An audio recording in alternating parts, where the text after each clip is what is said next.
The man who brought her was made of dust and impatience, his words clipped short by the biting wind that swept across the plains. He pointed a calloused finger toward the cabin, a dark shape hunched against an unforgiving sky. "He's in there," the man grunted, his gaze sliding over the woman beside him with a dismissive air, as if she were another sack of grain to be delivered. Her name was Mai, though he had never bothered to ask. To him, she was merely the last of a shipment of women from the east, the one left over after her intended had been claimed by a fever before her boat even docked. She had spoken the words that sealed her fate in the muddy street of the nearest settlement, her voice barely a whisper but laced with the steel of desperation. "I can't live without a man." It was not a plea for romance, but a stark declaration of survival. A woman alone in this land was a ghost before she was even dead. The man had heard of the rancher, Amos, a widower who lived like a hermit with his small daughter, a man hollowed out by grief. A deal was struck. A housekeeper for room and board. A presence to ward off the crushing loneliness of the prairie. Amos appeared in the doorway, a silhouette carved from shadow and sorrow. He was tall and broad, but he held himself as if trying to take up less space in the world. His eyes, the color of a winter sky, assessed her without warmth. They were the eyes of a man who had forgotten how to see anything but loss. He listened to the trader's hurried explanation, his face an unreadable mask. He looked at Mai, at her worn silk tunic, her hands clasped tightly in front of her, her gaze fixed on the hard-packed earth at her feet. He did not want another woman in this house, this tomb he had built for his memories. But his daughter, Lily, needed care he could no longer give. He gave a single, curt nod. Money exchanged hands, a few silver coins that felt like the price of a soul. The trader left without a backward glance, and Mai was alone with the silent rancher, the wind her only welcome. He led her inside. The air was cold, thick with the scent of wood smoke, dust, and something deeper, stagnant grief. He showed her a small room at the back, little more than a closet with a narrow cot. "This is yours," he said. The words were the first he had spoken to her, and they fell like stones into the silence. He left her there, closing the door, and the sound echoed the finality of a lock turning in a cage. Mai did not weep. Tears were a luxury she had long since abandoned.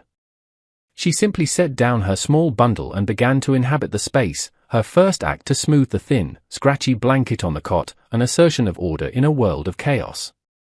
Her transformation of the cabin began not with a bang, but with the quiet whisper of a wet rag against grime. She rose before the sun, a sliver of a woman moving through the pre-dawn gloom. The house had been neglected, coated in the fine, grey dust of apathy. She started with the windows, scrubbing away the film until the pale morning light was no longer a muted suggestion but a clear, sharp presence, cutting across the wooden floorboards and illuminating the motes of dust her very movement stirred. Amos watched her from the corner of his eye as he drank his bitter, black coffee. He had grown accustomed to the dimness, had found a strange comfort in it. Her cleaning felt like an intrusion, a violation of the sacred stillness of his sorrow. He said nothing, his disapproval a palpable weight in the room, but she did not seem to notice, or perhaps, she simply did not care. She moved with an unhurried, relentless purpose. She found a half-empty sack of flour, long forgotten in the pantry, and from it, she coaxed life. Her hands, surprisingly strong, kneaded the dough with a rhythmic push and pull, a silent meditation. Soon, the sterile air of the cabin was filled with the warm, yeasty scent of baking bread, a fragrance so profoundly domestic, so tied to a life he had buried, that it felt like a physical blow. He retreated to the barn, the smell clinging to his clothes, an unwelcome ghost of happier times. When he returned for the midday meal, a loaf of golden-crusted bread sat on the table next to a bowl of thin stew. It was more than he had eaten in months. He ate without a word of thanks, but as he left, he saw her clearing the table, her movements economical and graceful. He noticed she had found a crack in one of the tin mugs and had carefully set it aside, a small, unspoken promise of repair. The house was slowly beginning to breathe again, and he did not know if the feeling it stirred in him was fear or a terrifying sliver of hope. He watched her mend his torn shirt that evening by the firelight, her needle dipping and rising with a practiced precision that was mesmerizing. The silence between them was vast, a canyon of unspoken histories, but for the first time, it felt less like an absence and more like a space waiting to be filled. The child was a miniature echo of her father's grief. Lily moved through the cabin like a wisp of smoke, her eyes large and haunted in her small, pale face. Since her mother's death, a silence had fallen over her, her childish chatter replaced by a watchful quiet. She observed Mai from a distance, a timid creature studying a new and unpredictable element in her desolate world. Mai, in turn, did not press. She understood that trust, like a wild bird, could not be captured, only coaxed. She would leave a small piece of warm bread, glistening with a touch of preserved honey, on the edge of the hearth where the girl often Saturday. For days, the offering was untouched when she returned. Then, one morning, it was gone. It was the first sign, a tiny crack in the frozen landscape of the child's heart. A week later, Mai was mending one of Lily's dresses, a faded calico garment worn thin with use. The thread she used was her own, a spool of deep blue silk she had carried with her from her homeland, a vibrant, impossible color in this world of brown and gray. Lily crept closer, her bare feet silent on the floorboards. She reached out a hesitant finger and touched the shimmering thread. Mai paused, her needle held aloft. She did not look at the child, but instead, she took Lily's small hand and guided her finger, showing her how to make a single, perfect stitch. The girl's touch was as light as a moth's wing. They sat like that for a long moment, bound by the single strand of blue silk, a silent communion of shared creation. The next afternoon, Lily came inside clutching something in her fist. She walked directly to Mai, who was peeling potatoes by the fire, and opened her hand. Inside lay a single prairie wildflower, a defiant splash of purple against her grimy palm. A treasure found amongst the thorns and dust. Mai stopped her work, carefully wiped her hands on her apron, and accepted the gift with a solemnity befitting a crown jewel. She found an old, empty tin cup, filled it with water, and placed the flower inside, setting it on the rough-hewn windowsill. It was a small, fragile thing, yet it held the room. A single point of color, of life, in the suffocating monochrome of their existence. Amos saw it when he came in for supper. He stopped, his gaze fixed on the purple bloom against the glass. He looked from the flower to his daughter, who was sitting closer to Mai than he had ever seen her sit before, and then to Mai herself. He saw not a servant, but a woman who had, with nothing but a piece of thread and a cup of water, begun to stitch his broken world back together. The seasons turned with a slow, grinding certainty, the harsh sun of summer giving way to the crisp, melancholic air of autumn. The rhythm of the ranch settled into a new pattern, one dictated by 3 people instead of 2. The silence between Amos and Mai remained, but its texture had changed. It was no longer the sharp, brittle silence of strangers, but the softer, more pliable silence of shared space, of mutual understanding forged without words. Each morning, Amos would leave a full bucket of fresh, cold water from the well just outside the cabin door, a task his wife had once done. It was his way of acknowledging Mai's presence, of easing her burden. In the evenings, when he would return late from mending fences or tending to the livestock, a plate of food would be waiting for him on the warming shelf of the stove, covered with a clean cloth. It was her way of saying she knew he was there, that his labor was seen. These small, unspoken rituals became the new language of the house.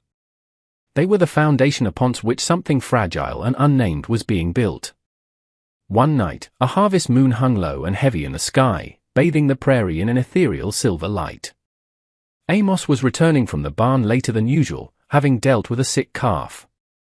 As he approached the cabin, he heard something that made him stop in his tracks. A sound. It was music, of a sort. A low, humming melody, plaintive and hauntingly beautiful, drifted from the open doorway. He moved closer, silent as a predator, and peered inside. Mai was sitting by the fire, her hands busy with mending, but her head was tilted back slightly, and from her lips came a folk song from her distant home. The tune was filled with a sorrow so profound it seemed to seep into the very timbers of the cabin. It spoke of lost rivers and forgotten mountains, of a life he could never comprehend. It was the first music of any kind to grace those walls since his wife, Sarah, had died. Sarah, who had filled every corner with her laughter and her off-key singing. The memory pierced him, sharp and sudden, but for the first time, the pain was followed not by a cold emptiness, but by a strange, aching warmth. He stood there in the shadows, a man caught between two worlds, listening to the sad, beautiful song of the stranger who was slowly, inexplicably, becoming the keeper of his home, and perhaps, his heart. Lily's world, once small and grey, was slowly regaining its colour. She followed Maya round the cabin like a small shadow, her silence blossoming into a stream of quiet questions and observations. She learned the names of herbs Mai grew in a small window box, the stories behind the patterns Mai stitched into old scraps of fabric. The bond between them grew strong and true, a tender green shoot pushing its way through compacted earth. Amos watched this transformation with a mixture of relief and a deep, unsettling confusion. He was grateful for the light returning to his daughter's eyes, but it was a light kindled by another woman, a stranger. His heart, long a fortress of grief, felt besieged by these new, complicated emotions. One evening, the three of them sat in the main room, a tableau that was becoming familiar. The fire crackled, casting dancing shadows on the walls.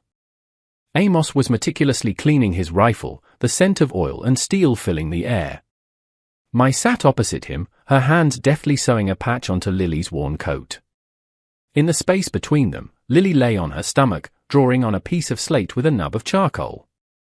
The quiet was comfortable, a shared blanket against the vast, dark emptiness outside. Suddenly, Lily stopped her drawing.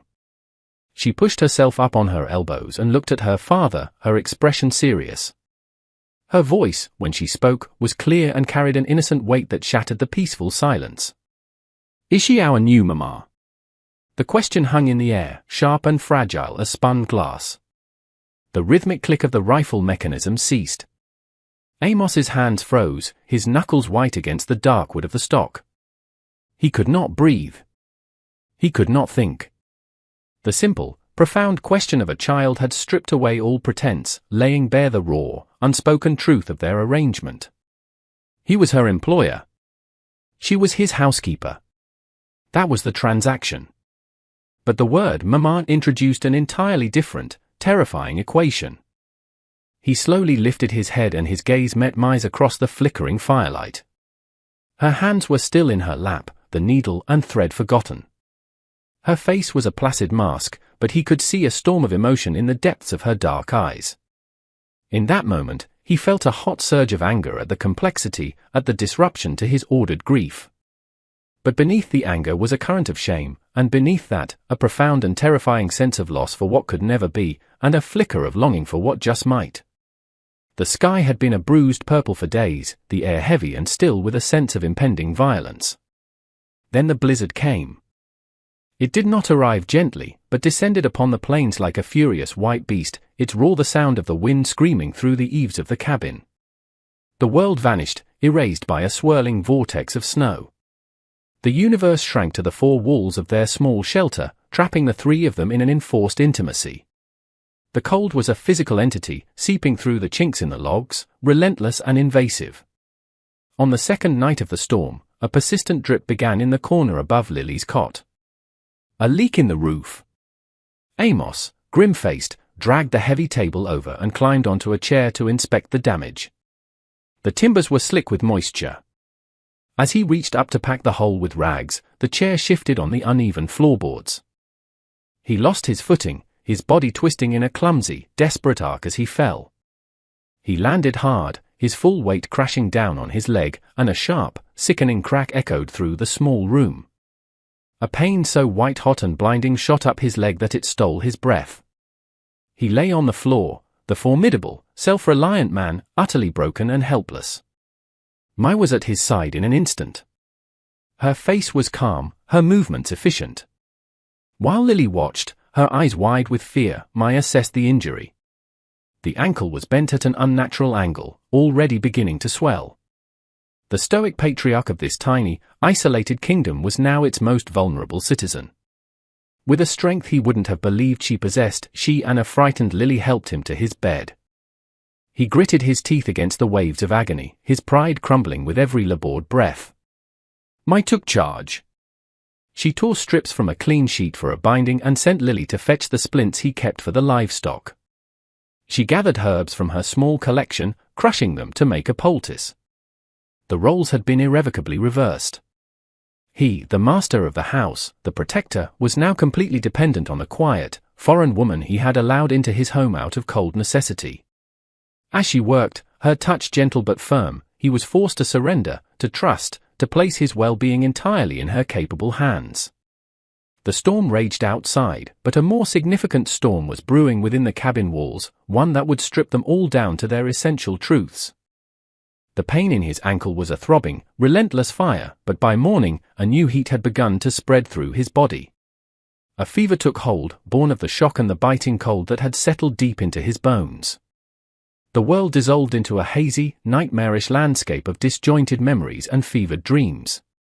The cabin walls seemed to breathe in and out, and the howling of the wind became the voice of his long-buried guilt. He was trapped in the past, reliving the day the wagon overturned, the day he lost Sarah. He saw her face, heard her laughter, then saw the terror in her eyes. In his delirium, the lines between past and present blurred. He would look at Mai, sitting vigil by his bedside, and see Sarah's features superimposed over her own. Her cool hand on his forehead was Sarah's touch.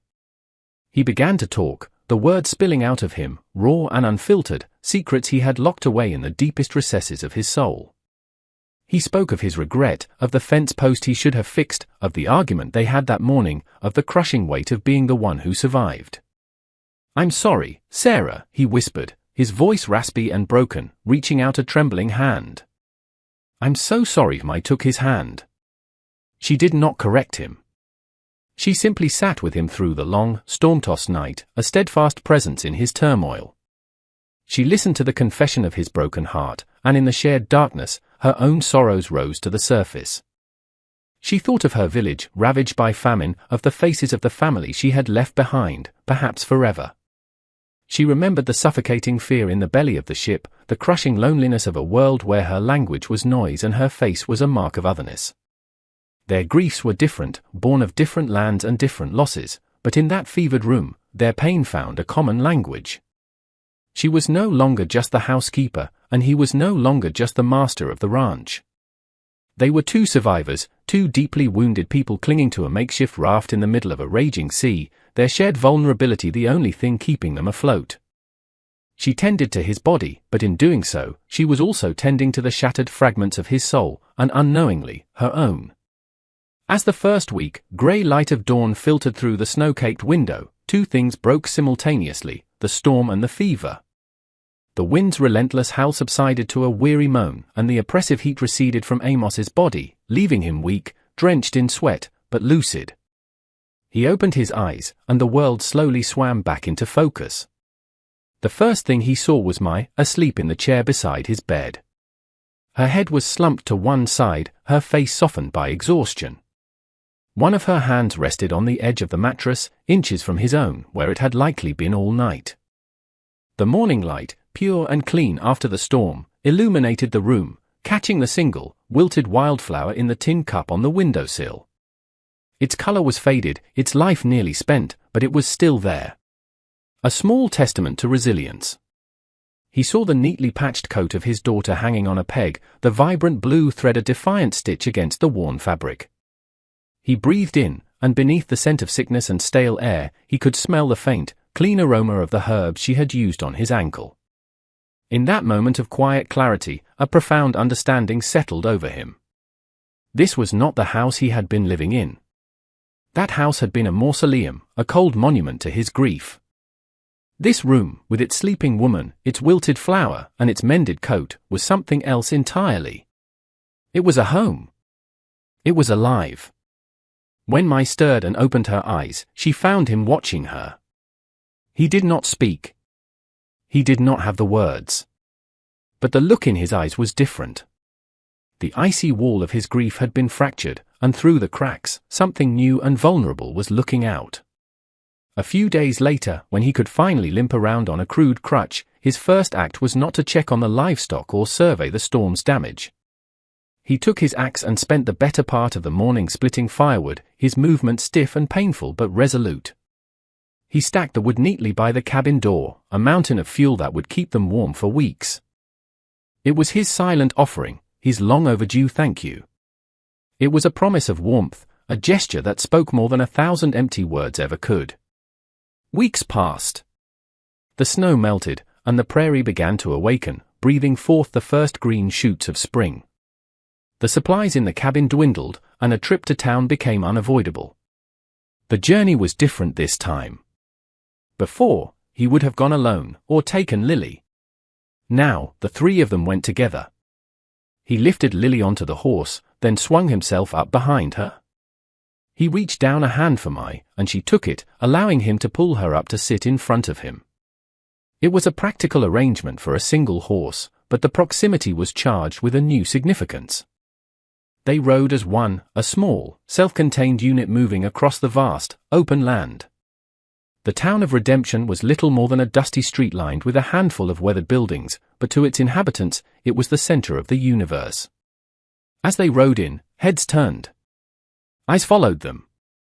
Amos was a known quantity, a man who kept to himself, shrouded in his tragedy. The sight of him with a Chinese woman and his child, all on one horse, was a spectacle that set tongues wagging. The trader who had first brought Mai to the ranch, a burly man named Henderson, was leaning against a post outside the general store. He spat a stream of tobacco juice into the dust as they approached. "Well, look at that," he called out, his voice thick with crude amusement. "See, you finally tamed that stray, Amos. Guess it's time to make the final payment, eh?" A few nearby men snickered. Amos, who in the past would have fixed the man with a cold stare and moved on, did something else. He stopped the horse. Slowly, deliberately, he dismounted. He helped Mai down, his hand lingering on her arm for a moment, and then he turned to face Henderson. He stood to his full, imposing height, and the air around him grew still. His voice, when he spoke, was not loud, but it was as low and solid as bedrock, and it carried across the dusty street with an undeniable authority. "Her name is Mai," he said, his eyes locked on Henderson's. "And she is my wife." He let the word hang in the air, a definitive, unassailable fact. The snickering died. Henderson's smirk faltered. Without another glance at the man, Amos led Mai and Lily into the general store. He bought flour, salt, and coffee beans. Then, he walked to the small glass case that held a few trinkets. He pointed to a simple, unadorned silver ring. He paid the clerk, and then, in the middle of the store, under the curious gazes of everyone present, he took Mai's hand. He slid the cool silver band onto her finger. It was not a question. It was not a proposal. It was a declaration. A public claiming. A vow made not with pretty words before a preacher, but with a simple, profound act in the face of a judgmental world. They rode back to the ranch under a sky streaked with the tender colors of sunset. The silver ring on Mai's finger caught the fading light, a tiny, brilliant star in the growing twilight. Nothing was said of what had happened in town, but the air between them had shifted, crystallized into something solid and clear. The world outside was the same endless sky, the same whispering prairie grass, but the world within the three of them had been irrevocably remade. That evening, after their simple meal, Amos did something he hadn't done in years. He walked to the mantelpiece above the hearth, the sacred shelf where he kept the relics of his past life. He picked up the small, silver-framed photograph of Sarah. She was smiling, her eyes full of a life that had been extinguished far too soon. He stood for a long time, his thumb gently tracing the outline of her face. He was not saying goodbye, but he was letting go. He was acknowledging that grief, when held onto too tightly, becomes a prison. With a quiet reverence, he opened a small wooden box where he kept his important papers and carefully placed the photograph inside. He closed the lid, the soft click seeming to echo in the silent room. He was not erasing the past, but making space for the future. He turned and saw Mai watching him, her dark eyes filled with a deep, knowing empathy. She had seen his pilgrimage to the shrine of his sorrow countless times. She understood what this meant. He crossed the room and took her hand, the one now bearing his ring. His calloused fingers intertwined with hers. He did not need to speak of love or forever. Those words were too flimsy for what had been forged between them in the crucible of silence, hardship, and shared grief. Their connection was a thing of substance, built of quiet actions, of mutual respect, of 1,000 unspoken kindnesses. Lily, sensing the shift in the atmosphere, came and stood between them. She placed her small hands over their joined ones, her touch a benediction. The three of them stood there before the warm, crackling fire, a new and unlikely constellation. A family born not of blood or ceremony, but of resilience. A broken man, a resilient woman, and an innocent child, their separate sorrows braided together to form a bond of quiet, unshakable strength. Outside, the sun finally slipped below the horizon, and the vast prairie darkened into night. But inside the small cabin, the windows glowed with a warm, steady light, a beacon of earned peace, a defiant and hopeful star in the immense, silent dark.